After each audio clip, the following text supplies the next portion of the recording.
Recordemos aquí que no estaba claro en los mapas cómo estaban las fronteras, ¿no? Había una disputa por lo que se llama la Franja del Nueces, es decir, esta franja de territorio entre el Río Grande y el río Nueces, que Estados Unidos argumentaba que era parte de ese territorio y México decía que era parte de Texas y por lo tanto era mexicano.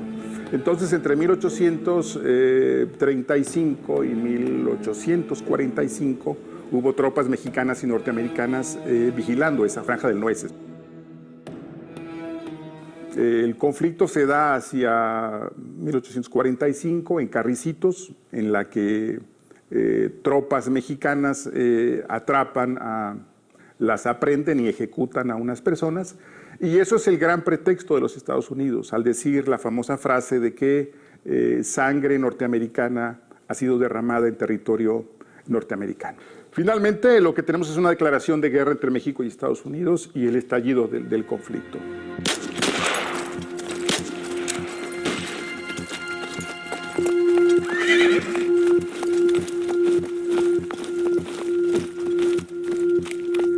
Entonces, tenemos este reto logístico de armar la ciudad. La decisión fue, yo creo que sabia y correcta en el sentido de no salir a atacar el ejército norteamericano por el camino, en Mamuliqui, como también se planteó en algún tiempo, rumbo a la carretera Laredo, sino más bien esperarlos en Monterrey.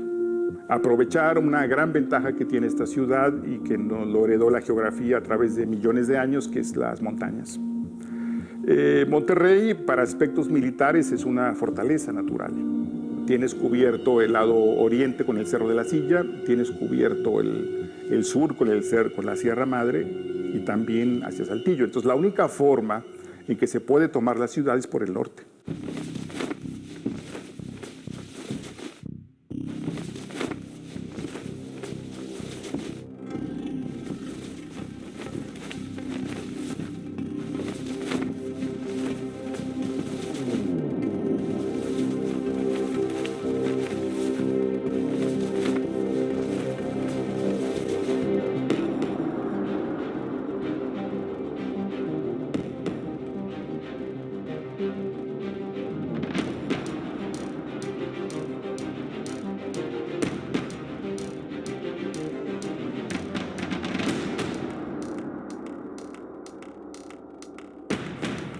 Entonces, si los norteamericanos quieren tomar Monterrey, tendrá que ser por ahí.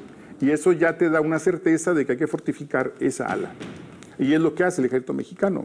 Deciden hacer de Monterrey un cuartel, de Monterrey una fortificación, aprovechando que estaba la ciudadela.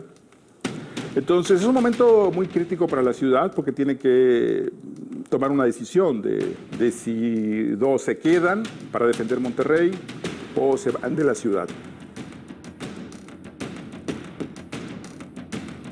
Y se da la famosa batalla de Monterrey entre el 20 y 24 de septiembre de 1846. La batalla ha sido estudiada por muchos colegas y están los libros publicados en las redes. Fue prácticamente un empate. Hay una capitulación de Monterrey en la que el ejército mexicano decide abandonar la ciudad hacia Saltillo, pero hacerlo a tambor batiente. Esto quiere decir con banderas desplegadas y en una retirada, no en un rendimiento incondicional como le exigía el presidente Polk a Zacarías Taylor, que era el comandante militar acá.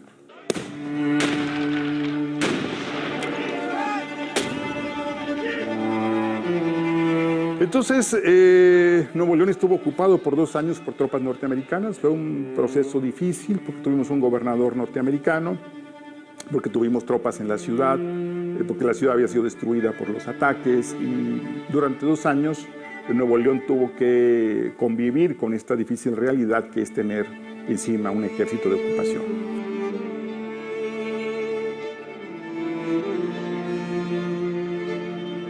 Pero el problema era que junto a las tropas de Zacarías Taylor estaban también una serie de, digamos, de fuerzas irregulares o ladrones o los que quisieran ir a una empresa de conquista a cambio de un sueldo y a cambio de una promesa de que vendrán más cosas después.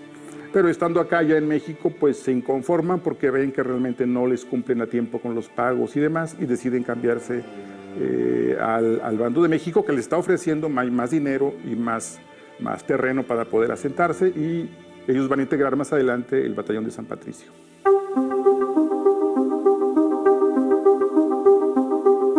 Un personaje que es clave en Nuevo León para establecer el Ejército del Norte es Santiago Vidaurri Valdés.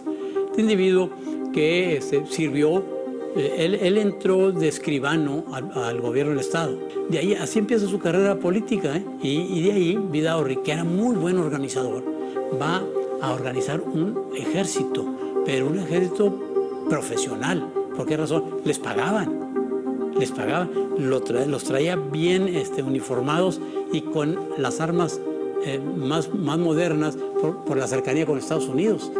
Cuando el Ejército del Norte, que organizó Vidaurri, fue a combatir al centro del país, ¿estos qué? Pues es que traen armas muy diferentes a los que traían los otros.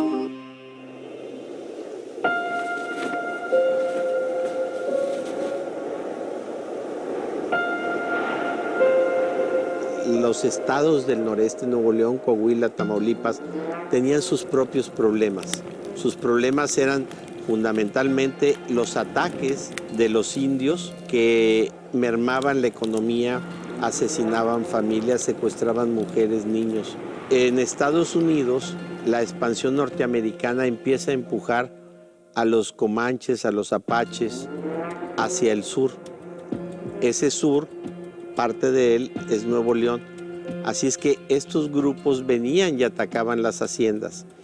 Es así como van a surgir personajes como Santiago Vidaurri, quienes defendiendo el territorio, las familias, la economía, se van a ir haciendo de un nombre. Entonces hace una estrategia para anexar Coahuila a Nuevo León, hace una encuesta y supuestamente la opinión pública de Coahuila pues vota y deciden que Coahuila se anexe a Nuevo León. Y así lo fue. Fuimos un solo estado entre 1856 y 1864. Hay que recordar que en ese momento, digamos, el oro que circula es el algodón y la entrada más importante económica para ellos era vender ese algodón tejano hacia Europa. Con el bloqueo de los puertos no pueden sacarlo. Entonces, una estrategia muy importante de ellos y muy inteligente es, bueno, sacar el algodón tejano por el sur, haciendo un convenio con Santiago Vidaurri, sacarlo por Piedras Negras y de ahí llevarlo a Matamoros y luego sacarlo hacia Europa. Su gran discurso es la reasunción de la soberanía. Vidaurri sentía que desde la Ciudad de México habían secuestrado la soberanía de los estados y que la gente norteña o fronteriza como él eran más francos, eran más abiertos, eran más trabajadores, eran más sensibles a las demandas de la sociedad y deberían ellos tomar el poder y no dejarse del gobierno central. Es el fundador, si no el fundador, el gran capitalizador de este regionalismo y de este discurso de que la gente de Nuevo León o la gente del norte o la gente fronteriza es excepcional porque está siempre creciendo y trabajando y haciendo cosas con escasos recursos.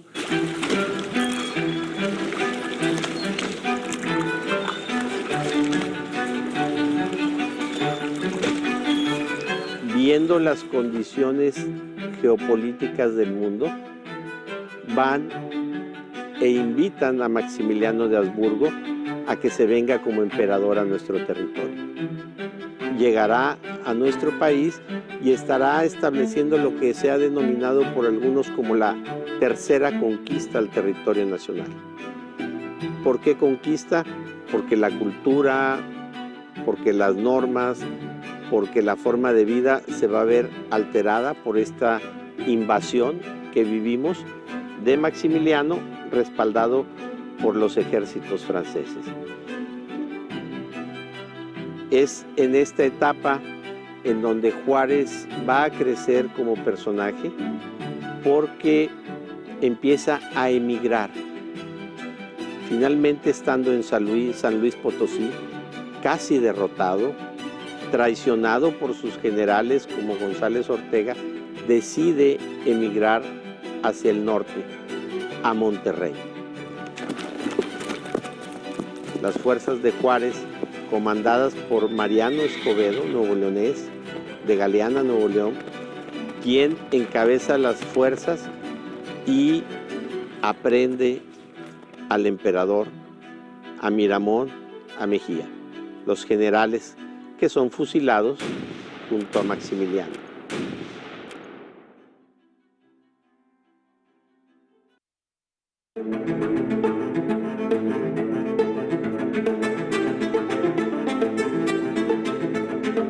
Bernardo Reyes, un personaje también muy relevante en la historia de Nuevo León, aunque era de Guadalajara, y que cuando lo manda Porfirio Díaz se quejaba, hay las cartas, se quejaba cuando Porfirio, ya quíteme de aquí, sáqueme de aquí, no aguanto el calor de Monterrey.